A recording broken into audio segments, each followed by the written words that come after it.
Hello everybody, I'm going to show you how I install these threaded inserts.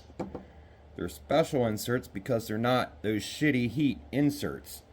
So what I do, I have a tool that I made right here. It's just a M3 screw with a lock washer and 2 nuts. And I have this special threaded insert here. It's an M3 threaded insert. So it'll be screwed on to the end of this, just like so, the shaft sticking outwards.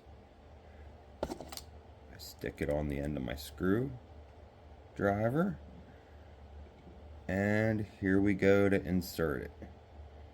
Make sure it's straight.